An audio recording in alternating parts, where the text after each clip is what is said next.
مثل نوره كمشكاة فيها مصباح. بسم الله الرحمن الرحيم. اللهم صل على محمد النبي الأمي وعلى آله وسلم تسليما. العطور المجموعة في ذكر النبي الحبيب صلی اللہ علیہ وسلم، مجلس نمبر 12، آپ صلی اللہ علیہ وسلم کا افضل المخلوقات ہونا۔ پہلی روایت حضرت ابن عباس رضی اللہ عنہما سے روایت ہے کہ رسول اللہ صلی اللہ علیہ وسلم نے فرمایا کہ میں اللہ تعالیٰ کے نزدیک تمام اولین و آخرین میں زیادہ مکرم ہوں۔ دوسری روایت حضرت انس رضی اللہ عنہ کی ہے، جس میں براق کا شوخی کرنے کے بعد پسینہ پسینہ ہونا مذکور ہے، اور یہ روایت معراج شریف کے بیان میں آگے آ رہی ہے۔ تیسری روایت بیت المقدس میں تمام انبیاء علیہ السلام کی امامت کرنا، اس کی تفصیل بھی معراج شریف کے واقعے میں ہے۔ چوتھی روایت حضرت ابن عباس رضی اللہ عنہما سے روایت ہے کہ انہوں نے فرمایا کہ اللہ تعالیٰ نے محمد صلی اللہ علیہ وسلم کو انبیاء پر بھی فضیلت دی اور آسمان والوں یعنی فرشتوں پر بھی، اور پھر اس پر قرآن مجید سے استدلال کیا۔ پانچویں روایت حضرت انس رضی اللہ عنہ سے ایک طویل حدیث میں روایت ہے کہ اللہ تعالیٰ نے موسیٰ علیہ السلام سے ایک بار اپنے کلام میں فرمایا کہ بنی اسرائیل کو مطلع کر دو کہ جو شخص مجھ سے اس حالت میں ملے گا کہ وہ احمد صلی اللہ علیہ وسلم کا منکر ہوگا تو میں اس کو دوزخ میں داخل کروں گا، خواہ کوئی ہو۔ موسیٰ علیہ السلام نے عرض کیا کہ احمد کون ہے؟ ارشاد فرمایا کہ اے موسیٰ، قسم ہے اپنے عزت و جلال کی، میں نے کوئی مخلوق ایسی پیدا نہیں کی جو ان سے زیادہ میرے نزدیک مکرم ہو۔ میں نے ان کا نام عرش پر اپنے نام کے ساتھ آسمان و زمین اور شمس و قمر پیدا کرنے سے 20 لاکھ برس پہلے لکھا تھا۔ قسم ہے اپنی عزت و جلال کی کہ جنت میری تمام مخلوق پر حرام ہے جب تک کہ محمد صلی اللہ علیہ وسلم اور ان کی امت اس میں داخل نہ ہو جائے۔ پھر امت کے فضائل کے بعد یہ ہے کہ موسیٰ علیہ السلام نے عرض کیا، اے رب مجھ کو اس امت کا نبی بنا دیجیے۔ ارشاد ہوا اس امت کا نبی اسی میں سے ہوگا۔ عرض کیا تو مجھ کو ان صلی اللہ علیہ وسلم کی امت میں سے بنا دیجیے۔ ارشاد ہوا کہ تم پہلے ہو گئے، وہ پیچھے آئیں گے، البتہ تم کو اور ان کو دارالجلال یعنی جنت میں جمع کر دوں گا۔ مجموعہ ان روایات سے آپ کا افضل الخلق ہونا حق تعالیٰ کے ارشاد سے، خود آپ کے ارشاد سے، اور انبیاء و ملائکہ علیہ السلام کے ارشاد سے، صحابہ کے ارشاد سے صریحاً بھی، اور امامت انبیاء و ملائکہ و ختم نبوت و خیریت امت وغیرہ سے استدلالاً بھی ثابت ہے۔ آپ صلی اللہ علیہ وسلم کے کمالات اور اللہ تعالیٰ کے یہاں آپ کی رفعت شان۔ اللہ رب العالمین نے سید الانبیاء والمرسلین علیہ الصلاۃ والتسلیم کو ہر خیر و خوبی اور جملہ کمالات اور محاسن کا جامع بنایا ہے، اور خدا کی خدائی، یکتائی اور کبریائی کے بعد جو صفات کمال بھی بشر کو یعنی انسان کو عطا کی جا سکتی تھی، ان سب کو جسد اطہر میں یعنی آپ صلی اللہ علیہ وسلم کے پاک جسم میں ودیعت رکھ کر اپنے کمالات کا پورا مظہر بنایا ہے، اور کائنات کے تمام محاسن و کمالات کو سمیٹ کر خلاصہ کائنات میں جمع فرما دیا۔ حضرت نانوتوی رحمۃ اللہ علیہ کا، حضرت مولانا قاسم نانوتوی رحمۃ اللہ علیہ کا شعر ہے، تو آئینہ ہے کمالات کبریائی کا، تو آئینہ ہے کمالات کبریائی کا، وہ آپ دیکھتے ہیں آپ اپنا جلوہ دیدار۔ اب عالم میں ہر خیر و خوبی یہیں سے تقسیم ہوتی ہے، چنانچہ ایک حدیث میں ہے کہ بے شک میں تو تقسیم کرنے والا ہوں اور اللہ تعالیٰ عطا فرمانے والے ہیں۔ یہاں بے شمار خصائص یعنی خصوصیتیں اور کمالات میں سے چند ایک بیان کیے جاتے ہیں۔ ایک حدیث پاک میں ایک موقع کی مناسبت سے آپ صلی اللہ علیہ وسلم نے اپنے چند خصائص خود بیان فرمائے۔ ارشاد فرمایا، غور سے سنو، میں اللہ کا حبیب ہوں صلی اللہ علیہ وسلم، اور اس پر کوئی فخر نہیں کرنا، اور اس پر کوئی فخر نہیں کرتا، اور قیامت کے دن حمد کا جھنڈا میرے ہاتھ میں ہوگا، اور اس جھنڈے کے نیچے حضرت آدم اور سارے انبیاء علیہ السلام ہوں گے، اور اس پر کوئی فخر نہیں کرتا، اور قیامت کے دن سب سے پہلے میں شفاعت کرنے والا ہوں گا، اور سب سے پہلے جس کی شفاعت قبول کی جائے گی وہ میں ہوں گا، اور اس پر بھی کوئی فخر نہیں کرتا، اور سب سے پہلے جنت کا دروازہ کھلوانے والا میں ہوں گا، اور سب سے پہلے جنت میں اور میری امت کے فقراء داخل ہوں گے، اور اس پر بھی کوئی فخر نہیں کرتا، اور میں اللہ کے نزدیک سب سے زیادہ مکرم ہوں اولین و آخرین میں، اور کوئی فخر نہیں کرتا۔ مشکات شریف کے حاشیے میں لکھا ہے کہ حبیب اللہ کا لقب سب سے اونچا ہے، اور وہ اللہ کا محبوب ہونا ہے ایک خاص محبت کے ساتھ جو حضور اقدس صلی اللہ علیہ وسلم کے ساتھ ہی مخصوص ہے۔ علماء نے لکھا ہے کہ سید الکونین صلی اللہ علیہ وسلم کے لیے ایک مقام یہ بھی ہے کہ شفاعت کے میدان میں عرش معلیٰ کے دائیں جانب ہوں گے، جس پر اولین و آخرین سب کو رشک ہوگا۔ ایک اور حدیث شریف میں ہے، حضرت ابو ہریرہ رضی اللہ عنہ سے روایت ہے، فرماتے ہیں کہ جناب رسول اللہ صلی اللہ علیہ وسلم نے فرمایا، جنت کے جوڑوں میں سے ایک جوڑا مجھے پہنایا جائے گا، پھر میں عرش کی دائیں طرف کھڑا ہوں گا، اس جگہ مخلوق میں سے کوئی بھی میرے سوا نہیں کھڑا ہوگا۔ سید الکونین سید البشر ہے۔ مسلم شریف کی ایک روایت میں ہے کہ نبی کریم صلی اللہ علیہ وسلم نے فرمایا کہ میں اولاد آدم کا سردار ہوں اور میں اس پر کوئی فخر نہیں کرتا۔ انا سید ولد آدم ولا فخر۔ ایک شعر لکھا ہے، دیا ہے حق نے تجھے سب سے مرتبہ عالی، دیا ہے حق نے تجھے سب سے مرتبہ عالی، کیا ہے سارے بڑے چھوٹوں کا تجھے کیا ہے سارے بڑے چھوٹوں کا تجھے سردار۔ رحمت للعالمین ہونا۔ اللہ تعالیٰ نے اپنے حبیب صلی اللہ علیہ وسلم کو رحمت للعالمین بنا کر بھیجا ہے۔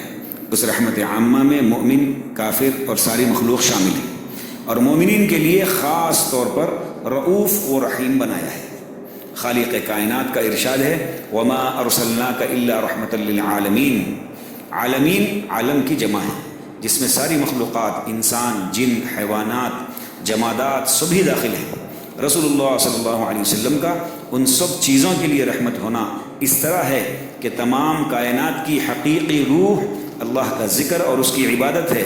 یہی وجہ ہے کہ جس وقت زمین سے یہ روح نکل جائے گی اور ازرو حدیث زمین پر کوئی اللہ اللہ کہنے والا نہ رہے گا، تو ان سب چیزوں کو موت یعنی قیامت آ جائے گی، اور جب ذکر اللہ و عبادت کا ان سب چیزوں کی روح ہونا معلوم ہو گیا تو رسول اللہ صلی اللہ علیہ وسلم کا ان سب چیزوں کے لیے رحمت ہونا خود بخود ظاہر ہو گیا، کیونکہ اس دنیا میں قیامت تک ذکر اللہ اور عبادت آپ ہی کے دم قدم اور تعلیمات سے قائم ہیں۔ اسی لیے رسول اللہ صلی اللہ علیہ وسلم نے فرمایا کہ میں اللہ تعالیٰ کی طرف سے بھیجی ہوئی رحمت ہوں۔ اور ابن عمر رضی اللہ تعالی عنہما سے روایت ہے کہ رسول اللہ صلی اللہ علیہ وسلم نے فرمایا کہ میں اللہ کی بھیجی ہوئی رحمت ہوں تاکہ اللہ کے حکم ماننے والی ایک قوم کو سربلند کروں، اور دوسری قوم جو اللہ کے حکم ماننے والی نہیں ان کو پست کروں۔ اس حدیث پاک کی تشریح ملا علی قاری رحمۃ اللہ علیہ نے یوں فرمائی ہے کہ میں اللہ تعالیٰ کی وہ رحمت ہوں جس کو اللہ تعالیٰ نے انسانوں کو تحفے کے طور پر عطا فرمایا ہے۔ جس نے اللہ تعالیٰ کا یہ ہدیہ قبول کیا وہ کامیاب ہو جائے گا، اور جس نے قبول نہ کیا وہ ذلیل و خوار ہوگا۔ اسی عنوان سے دور حاضر کے محدث کبیر علامہ انور شاہ کشمیری رحمۃ اللہ علیہ نے رحمت دو عالم صلی اللہ علیہ وسلم کے حضور میں جو منظوم خراج عقیدت پیش کیا ہے، اس کے چند ایمان افروز اشعار ہدیہ ناظرین ہیں۔ یہاں پر چند اشعار لکھے ہوئے ہیں حضرت علامہ انور شاہ کشمیری رحمۃ اللہ علیہ کے، جن کا ترجمہ یہاں پر پڑھا جا رہا ہے۔ اے وہ ذات جو اللہ تعالیٰ کی طرف سے ہدیہ رحمت ہے، بارش کی طرح، سمندر کی طرح بے پایاں اور برسنے والا بادل ہے۔ آپ کی معراج کرسی اور 7 آسمان اور عرش آپ کے قدم کے نیچے فرش اور آپ کا تخت سدرۃ المنتہا ہوا۔ سارے جہان کی پیشانی پر آپ کا قدم ثبت ہے، آپ سب سے بڑے صدر ہیں اور 14ویں رات کا چمکنے والا چاند بھی۔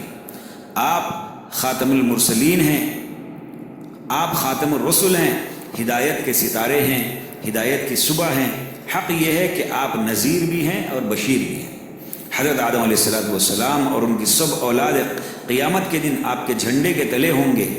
آپ امام الانبیاء ہیں اور اس مقدس جماعت کے امیر بھی ہیں، اللهم صل وسلم اشرف الصلاة والتسليم على حبيبك سيدنا ونبينا محمد عبدك ورسولك النبي الأمي نبي الرحمة الذي قلت في حقه وما أرسلناك إلا رحمة للعالمين. اللہ تعالیٰ نے اپنے ناموں میں سے نام عطا فرمائے. رؤوف اور رحیم اللہ تعالیٰ کے اسماء حسنہ میں، اور قرآن پاک میں یہ دونوں نام آپ صلی اللہ علیہ وسلم کے لیے استعمال فرمائے گئے ہیں. علماء نے 30 سے اوپر اس طرح کے مشترکہ اسماء مبارکہ ذکر کیے ہیں، لیکن جو نام اللہ تعالیٰ کے لیے ہیں وہ اللہ کی شان الوہیت کے مطابق ہے، اور وہی اسماء، وہی نام جو اللہ تعالیٰ کے حبیب صلی اللہ علیہ وسلم کے لیے آئے ہیں وہ آپ کی شان عبدیت کے مطابق ہے. اللهم صل وسلم اشرف الصلاة والتسليم على حبيبك سيدنا ونبينا محمد عبدك ورسولك الرؤوف الرحيم الذي قلت في حقه لقد جاءكم رسول من انفسكم عزيز عليه ما عنتم حريص عليكم بالمؤمنين رؤوف رحيم. یہاں ایک شعر لکھا ہے، بات ہے ان کی رفعت شان میں، رؤوف و رحیم کہا قرآن میں، کون ہے ان سا کون و مقام، کہیے ان کو رحمت عالم صلی اللہ علی محمد صلی اللہ علیہ وسلم. اللہ تعالیٰ نے آپ کی اطاعت کو اپنی اطاعت قرار دیا، چنانچہ ارشاد ہے کہ من یطیع الرسول فقد اطاع اللہ.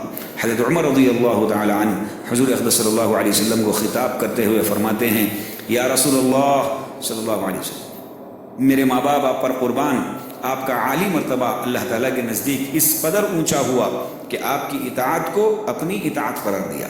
اللهم صل وسلم اشرف الصلاة والتسليم على حبيبك سيدنا ونبينا محمد عبدك ورسولك الرؤوف الرحيم الذي قلت في حقه من يطيع الرسول فقد اطاع الله. قرآن کی آیت بھی ہے. اللہ تعالیٰ نے آپ کی بیعت کو اپنی بیعت قرار دیا.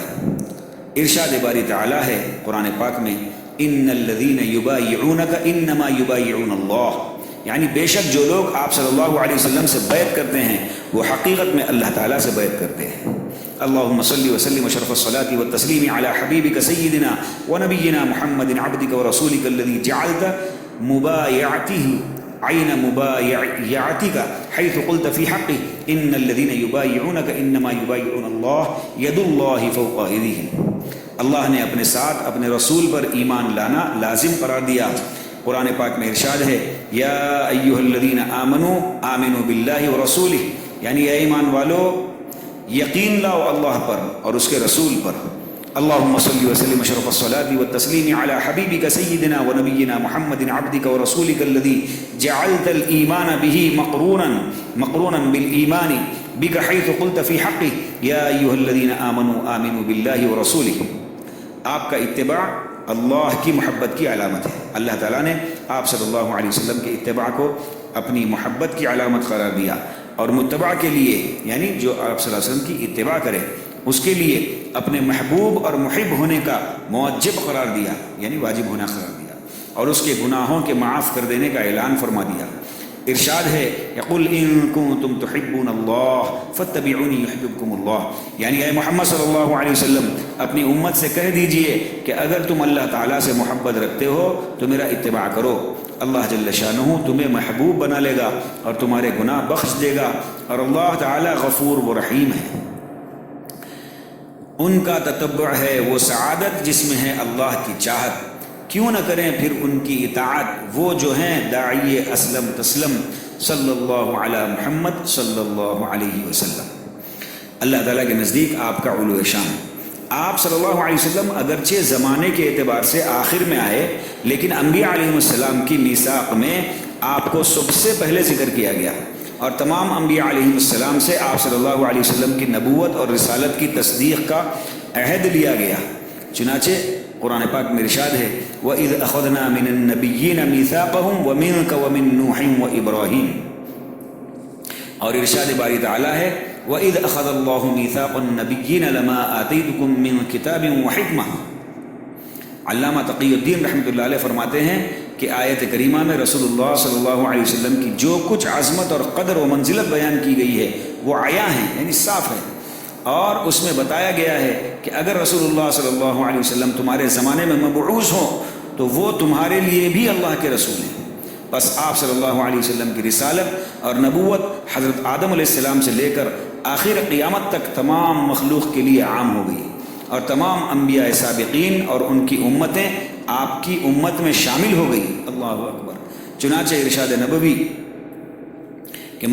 نبوی ہے کہ میں تمام لوگوں کی طرف بھیجا گیا ہوں، اور یہ آپ کے بعد قیامت تک آنے والے لوگوں کے ساتھ مخصوص نہیں، بلکہ آپ سے پہلے جو لوگ گزرے ہیں ان کو بھی مشتمل ہے۔ یہ مواہب میں لکھا ہے۔ غرض ابتدائے آفرینش سے لے کر اختتام دنیا تک رشد و ہدایت اسی شمع ہدایت سے تقسیم ہوئی، یعنی اس ہدایت کے چراغ سے نبی پاک صلی اللہ علیہ وسلم سے دنیا کی ابتدا سے لے کر آخر تک کے جو بھی ہدایت تقسیم ہوئی وہ اسی چراغ ہدایت سے تقسیم ہوئی، اور پوری دنیا اور ساری مخلوق میں نور محمدی صلی اللہ علیہ وسلم نے اجالا کیا، اور اسی واحد ذریعے سے نور ہدایت کی شمع نمودار ہوئی۔ اللہ کے ذکر کے ساتھ آپ کا ذکر لازمی ہے۔ ایک حدیث قدسی میں اللہ تعالیٰ فرماتے ہیں جب میرا ذکر کیا جائے گا تو اس کے ساتھ تمہارا ذکر بھی کیا جائے گا۔ چنانچہ جہاں بھی اللہ تعالیٰ کا ذکر ہوگا وہاں سید دو عالم صلی اللہ تعالی علیہ وسلم کا ذکر بھی ہوگا۔ کلمہ طیبہ، اذان، اقامت، نماز، سب جگہ آپ صلی اللہ علیہ وسلم کا ذکر عالی ساتھ ساتھ مذکور ہے۔ اللہ تعالیٰ کے نام کی رفعت اور شہرت تو ظاہر ہے، اور جو اس کے ساتھ مقرون ہوگا وہ رفعت و شہرت میں بھی آپ کے ساتھ ہوگا۔ سیرت مبارکہ شاہد ہے کہ رب کریم جل شانہ نے اپنے حبیب و محبوب بندے کا جس قدر اعزاز و اکرام ظاہر فرمایا، آپ صلی اللہ علیہ وسلم اپنی بلند شان عبدیت میں اسی قدر ترقی فرماتے رہے۔ اللہم صلی وسلم اشرف الصلاة والتسلیم علی حبیبک سیدنا و نبینا محمد عبدک و رسولک الذی قرنت اسمہ مع اسمک حیث قلت فی حقی ورفعنا لک ذکرک۔ اشعار لکھے ہوئے ہیں، ان کو خدا نے بخشی وہ رفعت ہے لک ذکرک جس کی شہادت کلمہ اذاں ہو یا ہو اقامت، اس میں محمد سب میں ہے منظم، صلی اللہ علی محمد صلی اللہ علیہ وسلم۔ آپ صلی اللہ علیہ وسلم اخلاق کے اعلیٰ پیمانے پر اللہ تعالیٰ نے اپنے حبیب و محبوب فخر عالم سید الانبیاء والمرسلین صلی اللہ علیہ وسلم کو جو ذاتی اخلاق اور محاسن جمیلہ عطا فرمائے ہیں، مثلا عدل و انصاف، جرت و شجاعت، قناعت و تواضع، عفو و کرم، زہد فی الدنیا وغیرہ، جن میں دیگر انبیاء کرام بھی شریک ہیں، لیکن سیرت مبارکہ کے واقعات شاہد ہیں کہ ان فضائل میں کمال کا درجہ آپ ہی کا حصہ ہے، کوئی آپ کے برابر نہیں۔ ارشاد ہے وَإِنَّكَ لَعَلَى خُلُقٍ عَظِيمٍ، یعنی آپ اخلاق کے اعلیٰ پیمانے پر ہیں۔ اللہم صلی وسلم اشرف الصلاة والتسلیم علی حبیبک سیدنا و نبینا محمد عبدک و رسولک الذی اکرمتہ باکمل الخلق حیث قلت فی حقی وَإِنَّكَ لَعَلَى خُلُقٍ عَظِيمٍ۔ ام المؤمنین حضرت عائشہ رضی اللہ عنہا فرماتی ہیں کہ آپ صلی اللہ علیہ وسلم کا خلق خود قرآن ہے، یعنی آپ کے اخلاق تو بالکل موافق قرآن تھے۔ رسول کریم صلی اللہ علیہ وسلم کے باوجود میں حق تعالیٰ نے تمام ہی اخلاق فاضلہ بدرجہ کمال جمع فرما دیے تھے۔ خدا حضرت صلی اللہ علیہ وسلم نے فرمایا کہ مجھے اس کام کے لیے بھیجا ہے کہ میں اعلیٰ اخلاق کی تکمیل کروں۔ آپ صلی اللہ علیہ وسلم خاتم النبیین ہیں۔ اللہ تعالیٰ کا ارشاد ہے وَمَا كَانَ مُحَمَّدٌ أَبَا أَحَدٍ مِّن رِجَالِكُمْ وَلَٰكِن رَّسُولَ اللَّهِ وَخَاتَمَ النَّبِيِّينَ، اور آپ صلی اللہ علیہ وسلم نے فرمایا انا خاتم النبیین لا نبی بعدی، یعنی میں خاتم النبیین ہوں، میرے بعد کوئی نبی نہیں آئے گا۔ اللہم صلی وسلم اشرف الصلاة والتسلیم علی حبیبک سیدنا و نبینا محمد عبدک و رسولک الذی ختمت به النبوة والرسالة حیث قلت فی حقی وما كان محمد ابا احد من رجالکم ولکن رسول اللہ وخاتم النبیین۔ اشعار لکھے ہوئے ہیں، قرآن نے یہ بشارت دی ہے ان پہ نبوت ختم ہوئی ہے، قرآن نے یہ بشارت دی ہے ان پہ نبوت ختم ہوئی ہے، اور نہیں اب کوئی نبی ہے، آپ ہی ہیں نبیوں کے خاتم، صلی اللہ علی محمد صلی اللہ علیہ وسلم۔ آپ کا نبی امی ہونا معجزہ ہے۔ نبی امی حضور اقدس صلی اللہ علیہ وسلم کا خاص لقب ہے۔ اور یہ لقب آپ کا تورات، انجیل اور تمام آسمانی کتابوں میں ذکر کیا گیا۔ آپ کو نبی امی کیوں کہا جاتا ہے؟ اس میں علماء کے بہت سے اقوال ہیں۔ مشہور قول یہ ہے کہ امی ان پڑھ کو کہتے ہیں کہ جو لکھنا پڑھنا نہ جانتا ہو، اور یہ چونکہ اہم ترین معجزہ ہے کہ جو شخص لکھنا پڑھنا نہ جانتا ہو وہ ایسا فصیح و بلیغ قرآن پاک لوگوں کو پڑھائے۔ غالباً اس معجزے کی وجہ سے کتب سابقہ میں بھی اس لقب کا ذکر کیا گیا ہے۔ ایک فارسی شعر ہے جس کا ترجمہ ہے، وہ یتیم کہ جس نے پڑھنا بھی نہ سیکھا ہو، اس نے کتنے ہی مذہبوں کے کتب خانے دھو دیے ہیں، یعنی منسوخ کر دیے ہیں۔ دوسرا فارسی کا شعر ہے جس کا ترجمہ ہے، یعنی میرا محبوب جو کبھی مکتب نہیں گیا، لکھنا بھی نہیں سیکھا، وہ اپنے اشاروں سے سینکڑوں مدرسوں کا معلم بن گیا۔ آپ صلی اللہ علیہ وسلم کا نور ہونا، قرآن پاک میں اللہ تعالیٰ نے خود آپ کو نور فرمایا ہے، ارشاد فرمایا ہے قد جاءکم من اللہ نور و کتاب مبین الی آیہ۔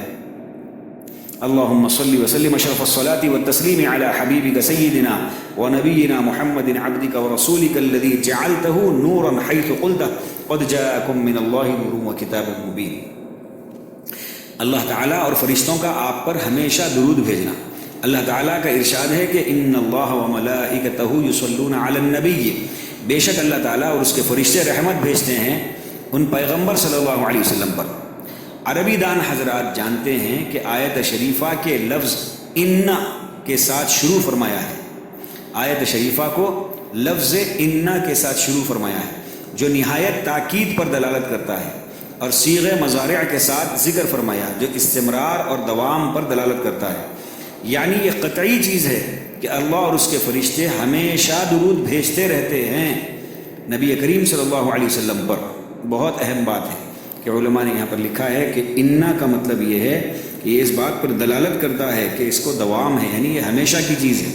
ایسا نہیں ہے کہ آپ صلی اللہ علیہ وسلم کی حیات میں یہ تھا اور اب نہیں ہے، یہ دوام ہے، ہمیشہ اللہ اور اس کے فرشتے رسول اللہ صلی اللہ علیہ وسلم پر درود بھیجتے ہیں۔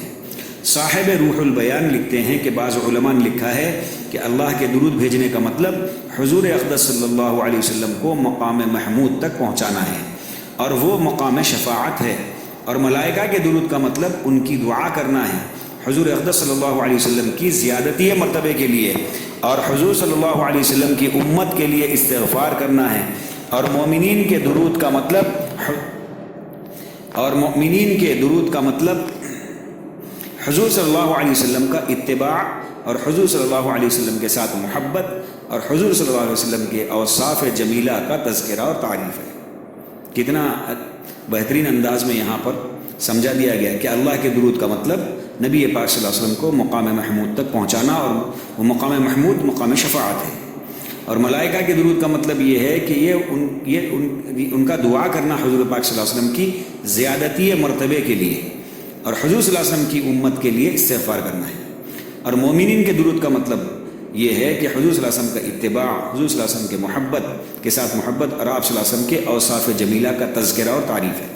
اللہ تعالیٰ نے یہ اعزاز و اکرام جو حضور صلی اللہ علیہ وسلم کو عطا فرمایا ہے، اس اعزاز سے بڑا ہوا ہے جو حضرت آدم علیہ نبینا علیہ الصلوۃ والسلام کو فرشتوں سے سجدہ کرا کر عطا فرمایا تھا، اس لیے کہ حضور اقدس صلی اللہ علیہ وسلم کے اس اعزاز و اکرام میں اللہ جل شانہ خود بھی شریک ہے۔ اللہ اکبر، بخلاف حضرت آدم علیہ السلام کے اعزاز کے کہ وہاں صرف فرشتوں کو حکم فرمایا۔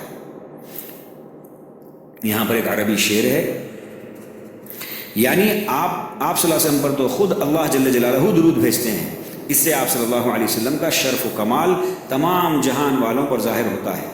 اللهم صل وسلم اشرف الصلاة والتسلیم علی حبیبک سیدنا ونبینا محمد عبدک ورسولک نبی الرحمت الذی امرت المؤمنین بالصلاة والسلام علیہ فی کتابک فبدأت بالصلاة علیہ بنفسک وثنیت بملائکتک فقلت یا من جل شأنک ان اللہ وملائکتہ یصلون علی النبی یا ایہا الذین آمنوا صلوا علیہ وسلموا تسلیما۔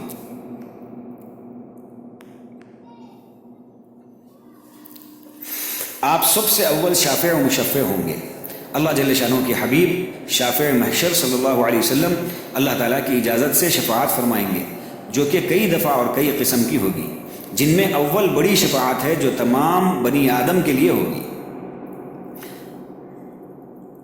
تمہارے اشعار لکھے ہوئے یہاں پر، تمہارے حرف شفاعت پہ عفو ہے عاشق، اگر گناہ کو ہے خوف غصہ قہار، یہ سن کہ آپ شفیع گنہگاراں ہیں، کیے ہیں میں نے اکٹھا گنہ کے انبار۔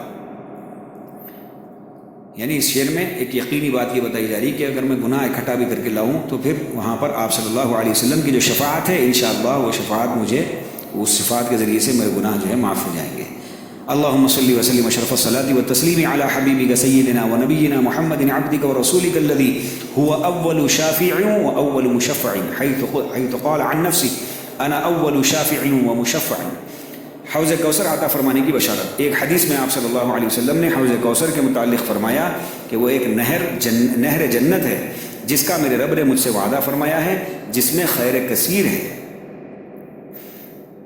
اللہم صلی وسلم اشرف الصلاۃ والتسلیم علی حبیبک سیدنا ونبینا محمد عبدک ورسولک صاحب الحوض المورود الذی قلت فی حقہ انا اعطیناک الکوثر۔ چند اشعار ہیں۔ اللہ اللہ وہ ذات مطہر جس کو بخشا حق نے کوثر، کیوں نہ پڑھیں پھر درود ہم ان پر صلی اللہ علیہ وسلم، صلی اللہ علی محمد صلی اللہ علیہ وسلم۔ معجزہ شق القمر، یعنی چاند کا شق ہونا، چاند کا دو ٹکڑے ہونا۔ سید الانبیاء فخر الرسل صلی اللہ علیہ وسلم کے بے شمار معجزات ہیں۔ ایک مشہور معجزہ شق القمر کا ہے۔ شق القمر ہے کہ ایک روشن رات میں کفار کے مطالبے پر آپ صلی اللہ علیہ وسلم نے انگلی کے اشارے سے چاند کے دو ٹکڑے کر دیے، جو دوسرے ملکوں میں بھی لوگوں نے دیکھ کر شہادت دی۔ یہاں پر ایک شعر لکھا ہوا ہے، ہوا اشارے میں دو ٹکڑے جو جوں قمر کا جگر، کوئی اشارہ ہمارے بھی دل کے ہو جا پار۔ ایک اور شاعر نے کہیں دوسری کتاب میں ایک اور شعر نبی پاک صلی اللہ علیہ وسلم کی شان میں لکھا، اور اس میں یہ فرمایا کہ آسمان کے چاند سے نبی پاک صلی اللہ علیہ وسلم کا کوئی مقابلہ نہیں ہے۔ عام طور پہ صحابہ کہا کرتے تھے کہ اللہ کے نبی صلی اللہ علیہ وسلم کا چہرے انور ایسا چمکتا تھا جیسے 14ویں رات کا چاند۔ تو انہوں نے کہا کہ وہ تو ہم جیسے کمزوروں کو سمجھانے کے لیے صحابہ نے فرمایا تھا، اگر دیکھا جائے تو آسمان کے چاند کا نبی پاک صلی اللہ علیہ وسلم کے نور سے اور نبی پاک صلی اللہ علیہ وسلم کے چہرے انور سے کوئی مقابلہ ہی نہیں ہے۔ تو اس سلسلے میں شاعر نے بڑا خوب کہا ہے، عرش کے چاند کا، عرش پہ چاند کا جلوہ دیکھو۔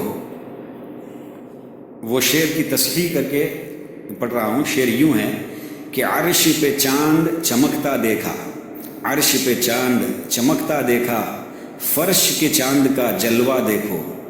عرش پہ چاند چمکتا دیکھا، فرش کے چاند کا جلوہ دیکھو۔ ایک انگلی اور چاند کے ٹکڑے، ایک انگلی اور چاند کے ٹکڑے، میرے پورے محمد کیسے ہوں گے۔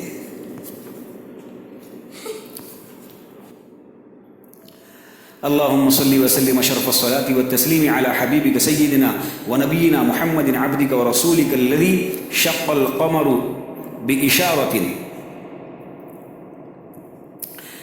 ایک اور کچھ اشعار بھی یہاں پر لکھے ہیں، ان کی ادائے حسن کے مارے چاند ہوا شق جن کے اشارے، ان کی ادائے حسن کے مارے چاند ہوا شق جن کے اشارے، اور کہیں کیا ہم بیچارے، ایسے ہیں وہ نیر اعظم صلی اللہ علی محمد صلی اللہ علیہ وسلم۔ ایک ماہ کی مسافت تک آپ کے رعب کا اثر۔ آپ صلی اللہ علیہ وسلم نے اپنے متعلق فرمایا کہ ایک ماہ کی مسافت تک کا رعب دے کر میری مدد فرمائی گئی، یعنی آپ کا رعب ایک ماہ کی مسافت تک محسوس کیا جاتا تھا کہ نبی پاک صلی اللہ علیہ وسلم کا جو رعب پڑتا تھا وہ ایک ماہ کی مسافت سے مراد یا تو پیدل سفر کرتے کرتے آدمی ایک ماہ میں جہاں تک پہنچ سکے، یا پھر اونٹ کی سواری پر جہاں تک ایک ماہ میں پہنچ سکے، اتنی دور تک آپ صلی اللہ علیہ وسلم کا رعب اللہ کی طرف سے جو ہے اللہ نے ایسا معجزہ دیا تھا اللہ کے نبی کو کہ وہ ایک ماہ کی مسافت تک آپ کا رعب پہنچتا تھا۔ اللہم صلی وسلم اشرف الصلاۃ والتسلیم علی حبیبک سیدنا ونبینا محمد عبدک ورسولک الذی نصر بالرعب مسیرت شہر حیث قال عن نفسی۔ جن کا رعب ایک ماہ کی دوری جن کو ہے ہر وقت حضوری، جن کا رعب ایک ماہ کی دوری جن کو ہے ہر وقت حضوری، جن کی ہوئی ہر چاہت پوری، انسانوں کے محسن اعظم صلی اللہ علی محمد صلی اللہ علیہ وسلم۔ بیت المقدس میں تمام انبیاء کرام کی امامت، شب معراج میں تمام انبیاء کرام علیہ السلام بیت المقدس شریف میں جمع تھے، اور حضرت جبرائیل علیہ السلام نے آپ صلی اللہ علیہ وسلم کو امامت کے لیے آگے بڑھایا، اور تمام انبیاء علیہ السلام نے آپ کی اقتدا کی۔ اشعار لکھے ہوئے ہیں، اقصا میں نبیوں کی جماعت آپ نے کی ساروں کی امامت، اقصا میں نبیوں کی جماعت آپ نے کی ساروں کی امامت، آپ کی یہ اللہ رے وجاہت صلی اللہ علیہ وسلم صلی اللہ علی محمد صلی اللہ علیہ وسلم۔ آپ صلی اللہ علیہ وسلم ہماری آنکھوں کے سامنے، آپ صلی اللہ علیہ وسلم کی حفاظت کے بارے میں فرمایا کہ آپ تو ہماری آنکھوں کے سامنے ہیں۔ دیکھیے اس میں کس قدر محبت کے انداز میں حفاظت کا یقین دلایا گیا تھا۔ اللہم صلی وسلم اشرف الصلاۃ والتسلیم علی حبیبک سیدنا ونبینا محمد عبدک ورسولک الذی تکفلت بحفظ حیث قلت واصبر لحکم ربک فإنک بأعیننا۔ مقام محمود کا اعزاز، مقام محمود کے متعلق جو تفاسیر احادیث میں علماء سے منقول ہیں، ان سب کا حاصل اور اس کا مقام کا منظر اس طرح ہے کہ قیامت کے روز عرش کے دائیں جانب یعنی سیدھی جانب آپ صلی اللہ علیہ وسلم کے لیے ایک کرسی ہوگی، جس پر آپ صلی اللہ علیہ وسلم رونق افروز ہوں گے، اور آپ صلی اللہ علیہ وسلم کو جنت کا سبز جوڑا پہنایا جائے گا۔ اس وقت آپ صلی اللہ علیہ وسلم کے دست مبارک میں حمد کا جھنڈا تھمایا جائے گا، اور اس شان پر اولین و آخرین سب کو رشک ہوگا، اور یہی شفاعت کبریٰ کا وقت ہوگا جس سے تمام مخلوق کے ساتھ انبیاء بھی مستفید ہوں گے۔ اللہم صلی وسلم اشرف الصلاۃ والتسلیم علی حبیبک سیدنا ونبینا محمد عبدک ورسولک صاحب المقام المحمود الذی قلت فی حقہ عسی ان یبعثک ربک مقاما محمودا۔ چند اشعار ہیں۔ حق نے دی ان کو یہ بلندی عرش کے داہنی جانب کرسی، حق نے دی ان کو یہ بلندی عرش کے داہنی جانب کرسی، ہے شان محمود یہ ان کی شفاعت امر مسلم، صلی اللہ علی محمد صلی اللہ علیہ وسلم۔ جنت کی کیاری، حضور صلی اللہ علیہ وسلم کے ممبر شریف اور گھر کا درمیانی حصہ جنت کی کیاری ہے، یعنی جنت کا ٹکڑا ہے۔ اللہم صلی وسلم اشرف الصلاۃ والتسلیم علی حبیبک سیدنا ونبینا محمد عبدک ورسولک الذی قال ما بین بینتی ومنبری روضۃ من ریاض الجنہ۔ کہ یہ بھی اللہ کی طرف سے عجیب شان ہے نبی پاک صلی اللہ علیہ وسلم کی، کہ آپ صلی اللہ علیہ وسلم کی مسجد جو اوریجنل مسجد نبوی ہے، اس میں منبر شریف سے گھر تک کا جو حصہ ہے وہ درمیانی حصہ، اس کو جنت کی کیاری فرمایا گیا ہے کہ جو اس کے اندر نماز پڑھے وہ ایسا ہے جیسے وہ جنت کی کیاری میں نماز پڑھا ہے۔ یہ خدائے پاک کی رحمت اللہ رے اعجاز محبت، ہے یہ خدائے پاک کی رحمت اللہ رے اعجاز محبت، بیت سے تا منبر ہے جنت ان کی رفعت شان مسلم، صلی اللہ علی محمد صلی اللہ علیہ وسلم۔ آپ صلی اللہ علیہ وسلم کا جوامع الکلم ہونا، آپ صلی اللہ علیہ وسلم باوجود امی ہونے کے مختصر الفاظ مبارکہ میں وسیع مفہوم بیان فرماتے ہیں، جس پر احادیث کا ذخیرہ شاہد عادل ہے۔ جیسا کہ ایک مرتبہ نبی پاک صلی اللہ علیہ وسلم کے پاس ایک صحابی آئے اور آ کر آپ صلی اللہ علیہ وسلم سے پوچھا کہ فرمایا کہ اللہ کے نبی صلی اللہ علیہ وسلم مجھے بہت ہی مختصر نصیحت کیجیے، تو آپ صلی اللہ علیہ وسلم نے جواب میں فرمایا لا تغضب، کہ غصہ مت کرو۔ کہ اگر ان جملوں کے اندر دیکھا جائے تو یہ نبی پاک صلی اللہ علیہ وسلم ہی کی شان کے مناسب ہے کہ ایسا جوامع الکلم اللہ نے آپ صلی اللہ علیہ وسلم کو بنایا تھا کہ مختصر جملے کے اندر ایسی بڑی بڑی باتیں چھپی ہوئی ہوتی، نصیحتیں چھپی ہوئی ہوتی کہ لا تغضب، کہ غصہ مت کرو، کہ اگر یہ آدمی کوئی عمل کر لے لا تغضب پہ تو اس کی پوری زندگی صحیح راستے پہ آ جائے، صحیح درست ہو جائے اور حالات اور پریشانیوں کے اندر وہ مبتلا نہ ہو۔ اللہم صلی وسلم اشرف الصلاۃ والتسلیم علی حبیبک سیدنا ونبینا محمد عبدک ورسولک الذی اعطی جوامع الکلم حیث قال عن نفسہ اعطیت جوامع الکلم۔ اشعار ہیں، ان پہ کھلا ہے باب فصاحت حسن ایجاز ان کی بلاغت، ان پہ کھلا ہے باب فصاحت حسن ایجاز ان کی بلاغت، دریا ہے بس ان کی سلاست صاحب قرآن آیت محکم صلی اللہ علی محمد صلی اللہ علیہ وسلم۔ آپ صلی اللہ علیہ وسلم کا غیب کی باتوں پر مطلع ہونا۔ آپ کو اللہ تعالیٰ نے بہت سی غیب کی باتوں پر مطلع فرمایا اور آپ نے سچی پیشن گوئیاں کی۔ مثلاً سفر ہجرت مبارکہ میں حضرت سراقہ رضی اللہ عنہ سے فرمایا کہ میں کسریٰ کے کنگن تیرے ہاتھ میں دیکھ رہا ہوں، جسے حضرت فاروق اعظم رضی اللہ عنہ اپنے دور خلافت میں ان کے ہاتھ میں دیکھ کر مسرور ہوئے کہ میرے حبیب کریم صلی اللہ علیہ وسلم کی پیشن گوئی پوری ہوئی۔ اور آپ صلی اللہ علیہ وسلم نے کان دجال کے متعلق پیشن گوئی فرمائی کہ اس کی پیشانی پر لفظ کافر لکھا ہوا ہے۔ اللہم صلی وسلم اشرف الصلاة والتسلیم علی حبیبک سیدنا ونبینا محمد عبدک ورسولک الذی اطلعته على كثير مما سيقع حيث اخبر عن الدجال الاوعر فقال ومكتوب وبين عينه۔ اشعار ہے، غیب کی بات بتانے والے، خوشخبری کے سنانے والے، غیب کی بات بتانے والے، خوشخبری کے سنانے والے، امت کو جتلانے والے، سب سے اشرف، سب سے اکرم صلی اللہ علی محمد صلی اللہ علیہ وسلم۔ آپ کو زمین کے خزانوں کی چابیاں دی گئی، جیسا کہ خود حضور اکرم صلی اللہ علیہ وسلم نے فرمایا کہ زیر قدم دنیا کے خزانے آپ رہے ان سے بیگانے۔ زیر قدم دنیا کے خزانے آپ رہے ان سے بیگانے، فقر کی عظمت تھے، فقر کی عظمت تھے، پہچانے احسن و اعلیٰ اکمل و افخم صلی اللہ علی محمد صلی اللہ علیہ وسلم۔ کہ آپ صلی اللہ علیہ وسلم کو زمین کے خزانوں کی چابیاں دی گئی۔ آپ صلی اللہ علیہ وسلم سے اللہ نے فرمایا کہ اگر آپ چاہے تو ہم یہ پہاڑوں کو جو ہے سونے کا بنا دیں، لیکن آپ صلی اللہ علیہ وسلم نے اس طرف توجہ نہیں فرمائی، بلکہ فقر کو، تنگی کو پسند کیا۔ یہ آپ کی اختیار کی ہوئی چیز تھی۔ قرآن کریم حضور اکرم صلی اللہ علیہ وسلم کا ابدی معجزہ ہے، یعنی آپ صلی اللہ علیہ وسلم کا جو ہے یہ بہت بڑا ہمیشہ کا معجزہ ہے۔ حضور انور صلی اللہ علیہ وسلم کے معجزات مبارکہ میں قرآن کریم سب سے بڑا اور ایسا معجزہ ہے جو ابدی ہے، جو ہمیشہ رہنے والا ہے۔ کہ انبیاء کے جو معجزات ہیں وہ نبوت کے دور کے بعد اب اس کی کیفیت نہیں رہی، لیکن نبی صلی اللہ علیہ وسلم کا جو معجزہ ہے قرآن پاک یہ ابدی ہے۔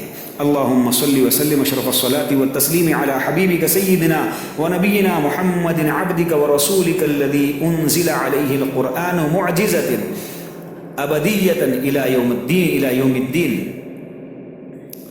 قرآن ہے ان کا معجزہ ابدی جس کو سن کے عرب ہیں لعالی، لفظ ہیں درمانے ہیں لعالی مخبر صادق ہادی اعظم صلی اللہ علی محمد صلی اللہ علیہ وسلم۔ آپ کی غایت عظمت اور غایت شرافت، اللہ تعالیٰ نے اپنے حبیب و محبوب صلی اللہ علیہ وسلم کی غایت شرافت کی وجہ سے نام لے کر نہیں خطاب کیا۔ علماء نے لکھا ہے کہ آیت شریفہ ان اللہ و ملائکتہ میں حضور اقدس صلی اللہ علیہ وسلم کو نبی کے لفظ کے ساتھ تعبیر کیا، محمد صلی اللہ علیہ وسلم کے لفظ سے تعبیر نہیں کیا۔ دیگر مقامات پر بھی رسول اور دیگر القاب سے پکارا، جبکہ اور انبیاء علیہ السلام کو ان کے اسماء یعنی ان کے ناموں کے ساتھ ذکر فرمایا ہے، جو حضور اقدس صلی اللہ علیہ وسلم کی غایت عظمت اور غایت شرافت کی وجہ سے ہے۔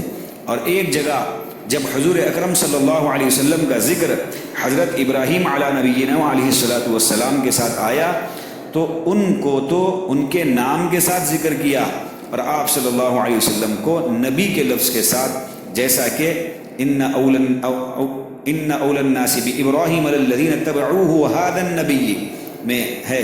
اور جہاں کہیں نام مبارک لیا گیا وہ خصوصی مصلحت کی وجہ سے لیا گیا۔ علامہ سخاوی رحمۃ اللہ علیہ نے اس مضمون کو تفصیل سے لکھا ہے۔ نام لے کر خطاب کرنے سے منع فرمانا، مومنین کو بھی آپ صلی اللہ علیہ وسلم کا نام لے کر خطاب کرنے سے منع فرما دیا۔ اللہ جل شانہ کا ارشاد ہے لا تجعلوا دعاء الرسول بینکم کدعاء بعضکم بعضا، یعنی جب تم رسول اللہ صلی اللہ علیہ وسلم سے مخاطب ہو تو عام لوگوں کی طرح آپ کا نام لے کر یا محمد نہ کہو کہ بے ادبی ہے، بلکہ تعظیمی القاب کے ساتھ یا رسول اللہ، یا نبی اللہ وغیرہ کہا کرو۔ اس کا حاصل رسول اللہ صلی اللہ علیہ وسلم کی تعظیم توقیر کا مسلمانوں پر واجب ہونا ہے۔ چنانچہ آخری آیت میں اس پر متنبہ کیا گیا کہ اس کے خلاف کوئی کام بے ادبی کا کیا گیا، مثلا رسول اللہ صلی اللہ علیہ وسلم کے سامنے زور سے بولنا وغیرہ، تو سارے اعمال حبط اور برباد ہو جائیں گے۔ بہت ہی سخت وعید ہے۔ اللہ ہماری ایسے کاموں سے حفاظت فرمائے۔ آپ صلی اللہ علیہ وسلم کا ادب کرنے کی غیر معمولی اہمیت۔ اللہ جل شانہ کے نزدیک حضور اقدس صلی اللہ علیہ وسلم کے ادب و احترام کی اتنی اہمیت ہے کہ آپ صلی اللہ علیہ وسلم سے نہیں بلکہ آپ کے سامنے آپس میں بلند آواز سے بولنے پر حفظ اعمال کی وعید آئی ہے، اور ادب کے ساتھ پست آواز رکھنے والوں کو حقیقی متقی قرار دیا ہے۔ اللہم صلی وسلم اشرف الصلاة والتسلیم علی حبیبک سیدنا ونبینا محمد عبدک ورسولک الذی نہیت المؤمنین ان یرفعوا اصواتهم فوق صوته حيث قلت في حقه يا أيها الذين آمنوا لا ترفعوا أصواتكم فوق صوت النبي۔ یہ قرآن پاک کی آیت کی طرف اشارہ ہے، اسی کے اوپر درود شریف بھی ہے کہ اے ایمان والو تم اپنے نبی صلی اللہ علیہ وسلم کے سامنے اپنی آواز کو بلند نہ کرو۔ اہل اشعار ہے یہاں پر، اہل ایمان کو ادب سکھایا، لا ترفعوا کا حکم سنایا۔ اہل ایمان کو ادب سکھایا، لا ترفعوا کا حکم سنایا، خوب ان کا اعزاز بڑھایا۔ صلی علی و حسن مجسم صلی اللہ علی محمد صلی اللہ علیہ وسلم۔ واقعہ معراج شریف، یہ معراج شریف کے واقعے کی کچھ روایات یہاں پر ذکر کی گئی ہیں۔ من جملہ کمالات نبویہ عظیم الشان کے ایک یہ واقعہ ہے کہ جو مکے میں بقول زہری سن 5 نبوت کے بعد ہوا۔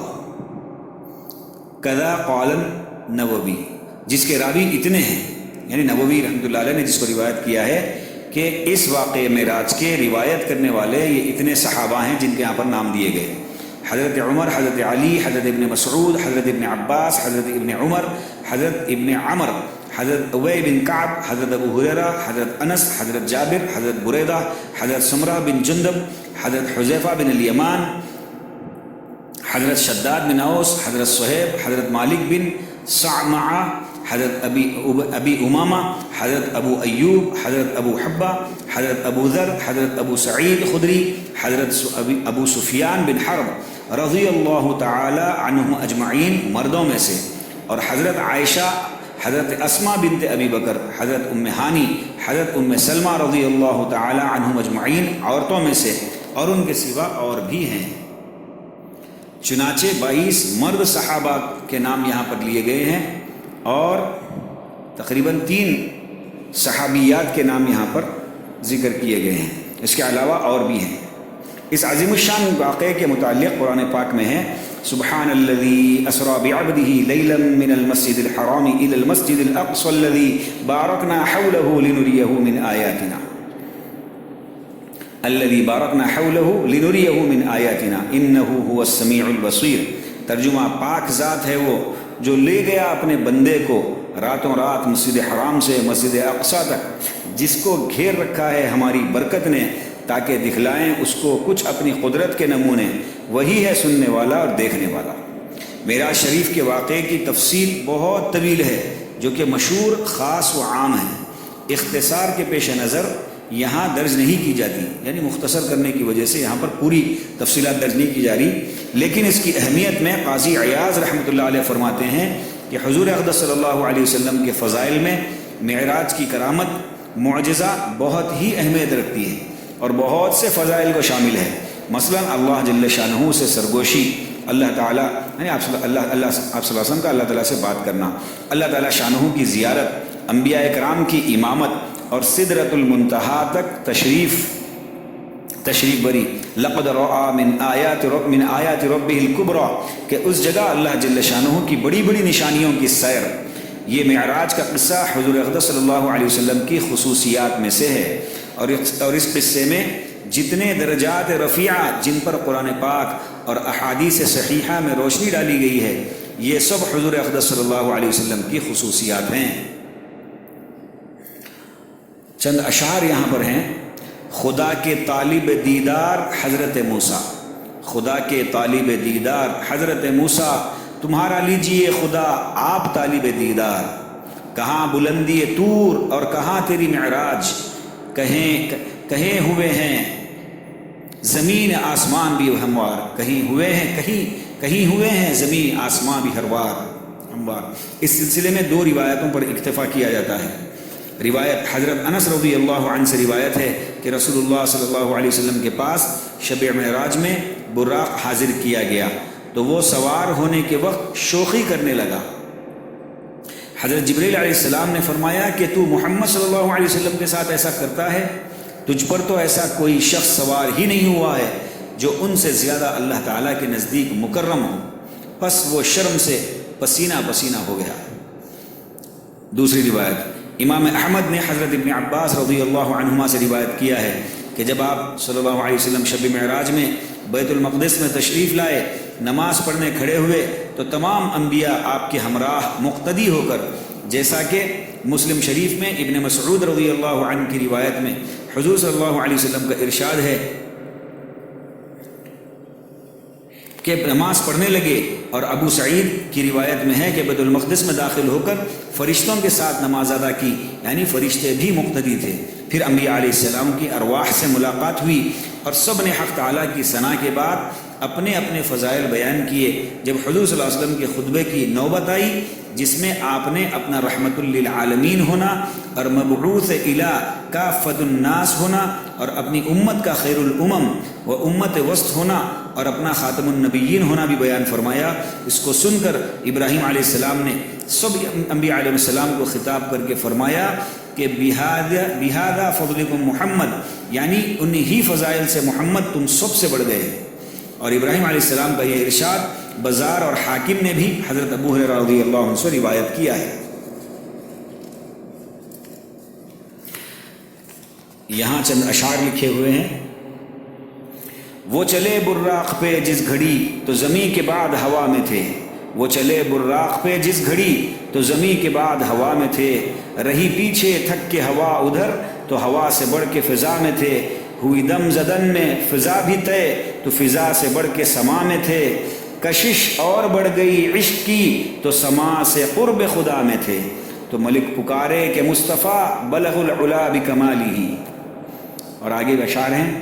عرش بری پر ان کو بلایا ثم دنا سے قرب بڑھایا، عرش بری پر ان کو بلایا ثم دنا سے قرب بڑھایا، جلوہ رخ پھر ان کو دکھایا، صلی اللہ علیہ وسلم، صلی اللہ علی محمد صلی اللہ علیہ وسلم. یہاں پر ایک قصیدہ بھی لکھا ہوا ہے جس کا ترجمہ ہے کہ آپ صلی اللہ علیہ وسلم ایک شب میں حرم شریف سے حرم محترم مسجد اقصیٰ تک، باوجود یہ کہ ان میں فاصلہ 40 روز کے سفر کا ہے. اس زمانے میں حرم شریف سے لے کر بیت المقدس پہنچنے کا راستہ 40 دن میں طے ہوتا تھا. ایسے ظاہر و باہر اور تیز روح، کمال نورانیت و ارتقاء قدورت کے ساتھ تشریف لے گئے جیسا کہ بدر تاریکی کے پردے میں نہایت درخشانی کے ساتھ جاتا ہے. اور آپ نے بحالت ترقی رات گزاری اور یہاں تک کہ ترقی فرمائی کہ ایسا قرب الہی حاصل کیا جس پر مقربان درگاہ خداوندی سے کوئی نہیں پہنچایا گیا تھا، بلکہ اس مرتبے کا بغایت رفعت کسی نے قصد بھی نہیں کیا تھا، کہ آج تک کسی کو وہ مقام نہیں ملا تھا، وہ ترقی نہیں ملی تھی جو آپ صلی اللہ علیہ وسلم نے وہ ترقی پائی. اور آپ کو مسجد بیت المقدس میں تمام انبیاء و رسول نے اپنا امام و پیشوا بنایا، جیسا کہ مخدوم خادموں کا امام و پیشوا ہوتا ہے. اور من جملہ آپ کی ترقیات کے یہ امر ہے کہ آپ 7 آسمانوں کو طے کرتے جاتے تھے جو ایک دوسرے پر ہے، ایسے لشکر ملائکہ میں جو بلحاظ آپ کی عظمت و شان و تالیف قلب مبارک آپ کے ہمراہ تھا، فرشتوں کے لشکر کے ساتھ جو آپ کی عظمت شان کی وجہ سے جو ہے آپ کے ساتھ تھا، جس کے سردار اور صاحب علم آپ ہی تھے.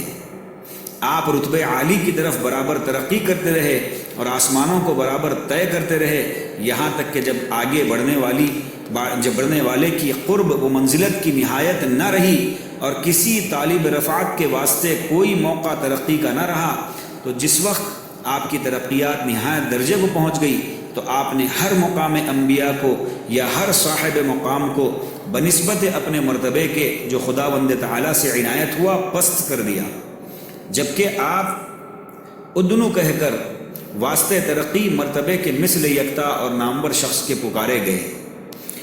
یہ ندا یا محمد کی اس لیے تھی تاکہ آپ کو وہ وصل حاصل ہو جو نہایت درجے آنکھوں سے پوشیدہ تھا اور کوئی مخلوق اس کو دیکھ نہیں سکتی، اور تاکہ آپ کامیاب ہو اور اس اچھے بھید سے جو غایت مرتبہ پوشیدہ ہے۔ یعنی اللہ سے جو ملاقات ہوئی وہ اس کے تعلق سے کہا کہ آج تک کسی ہر آنکھ سے یہ پوشیدہ تھا، کوئی مخلوق وہ دیکھ نہیں سکی تھی جو منظر اللہ سبحانہ وتعالیٰ نے نبی پاک صلی اللہ علیہ وسلم کو دکھلایا۔ حضرت جبریل علیہ السلام کا بیان، حضرت عائشہ رضی اللہ عنہا سے روایت ہے کہ وہ رسول اللہ صلی اللہ علیہ وسلم سے نقل کرتی ہیں، اور آپ جبریل علیہ السلام سے حکایت فرماتے ہیں، وہ کہتے ہیں کہ میں تمام مشارق و مغارب میں پھرا، سو میں نے کوئی شخص محمد صلی اللہ علیہ وسلم سے افضل نہیں دیکھا، اور نہ کوئی خاندان بنی ہاشم سے افضل دیکھا۔ یہاں پر ایک اور قصیدہ لکھا ہے جس کا ترجمہ یہ ہے کہ آپ اس میں بامسمى حضرت محمد رسول اللہ صلی اللہ علیہ وسلم ہیں، جو سردار ہے دنیا و آخرت کے، جن و انس کے، اور ہر دو فریق عرب و عجم کے، اور آپ کی ذات بابرکت کی طرف جو خوبیاں باستثناء مرتبہ الوہیت تو چاہے منسوب کر دے وہ سب قابل تسلیم ہوگی، اور آپ کی قدر عظیم کی طرف جو بڑائیاں تو چاہے نسب کر دے سب صحیح ہوں گی، کیونکہ حضرت رسالت پناہ صلی اللہ علیہ وسلم کے فضل کی کوئی حد نہایت نہیں ہے کہ کوئی بیان کرنے والا ان کو بذریعے اپنی زبان کے بیان کر سکے۔ پس نہایت ہمارے فہم اور علم کی یہ ہے کہ آپ بشر عظیم القدر ہیں، اور یہ کہ آپ تمام خلق اللہ انسان و ملائکہ وغیرہ سے بہتر ہیں۔ اتنا غیر معمولی یہ قصیدہ لکھا ہے لکھنے والوں نے کہ اس سے جو ہے نبی پاک صلی اللہ علیہ وسلم کی قدر و عظمت جو ان کے دل میں تھی لکھنے والوں کی، اس سے اندازہ لگتا ہے۔ اللہ ہم کو بھی ایسی توفیق نصیب فرمائے۔ یہاں پر وہ یہ بیان فرما رہے ہیں کہ اگر آپ صلی اللہ علیہ وسلم جو دنیا کے سردار و آخرت کے سردار ہیں، جن و انسان کے اور عرب و عجم کے سب کے سردار ہیں، اور آپ کی ذات بابرکت کی طرف اگر آپ صلی اللہ علیہ وسلم کی ہم خوبیاں بیان کرتے جائیں، سوائے ان خوبیوں کے جو اللہ کے ساتھ مخصوص ہیں، ان کو چھوڑ کر نبی پاک صلی اللہ علیہ وسلم کی جتنی آگے تک پہنچ کے جو ہے آپ صلی اللہ علیہ وسلم کی خوبیاں بیان کریں تو وہ بیان کرتے چلے جائیں، انشاءاللہ اللہ کے دربار میں وہ سب قابل تسلیم ہوں گی، قابل قبول ہوں گی۔ اور آپ کی قدر عظیم کی طرف جو بڑائیاں تو جو چاہے نسبت کر کے ہم بیان کریں وہ انشاءاللہ صحیح ہوں گی، کیونکہ حضرت رسالت نبی صلی اللہ علیہ وسلم کے فضل کی کوئی حد نہیں کہ کوئی بیان کرنے والا ان کو بذریعے اپنی زبان کے بیان کر سکے، کہ آپ صلی اللہ علیہ وسلم کی قدر اور آپ صلی اللہ علیہ وسلم کی عظمت کو بیان کرنے کے لیے ہماری زبانیں قاصر ہیں، ہماری زبانیں اس قابل نہیں ہیں۔ بس نہایت ہمارے فہم یعنی ہماری سمجھ اور علم کی یہ ہے کہ آپ بشر عظیم القدر ہیں۔ ہماری تو سوچ کی انتہا ہی یہ ہے کہ بس ہم اتنا ہی سمجھ سکتے کہ آپ صلی اللہ علیہ وسلم بس دنیا میں سب سے عظیم الشان جو ہے انسان ہیں، اور یہ کہ آپ تمام خلق اللہ انسان و ملائکہ سے بہتر ہیں، اور ہم بس اتنا ہی سمجھ سکتے کہ تمام انسان اور فرشتوں میں بھی آپ صلی اللہ علیہ وسلم سب سے بہتر ہیں۔ بس ہماری تو سوچ اتنی ہی ہے، حالانکہ اللہ کے نبی صلی اللہ علیہ وسلم کی عظمت اور آپ صلی اللہ علیہ وسلم کا مقام اس سے بہت آگے ہے۔ یا رب صلی وسلم دائما ابدا علی حبیبک خیر الخلق کلہم۔ اللہ سبحانہ وتعالیٰ نبی پاک صلی اللہ علیہ وسلم سے سچی پکی محبت، عقیدت، اطاعت اور اتباع نصیب فرمائے، سنتوں والی زندگی ہم کو مقدر فرمائے، اور آپ صلی اللہ علیہ وسلم کی قدر اور عظمت ہمارے دلوں کے اندر راسخ فرمائے۔ اللہ سبحانہ وتعالیٰ نبی پاک صلی اللہ علیہ وسلم کے دست مبارک سے حوض کوثر سے جام کوثر نصیب فرمائے، اور آپ صلی اللہ علیہ وسلم کا پڑوس ہم تمام کو نصیب فرمائے۔ وآخر دعوانا الحمد للہ رب العالمین۔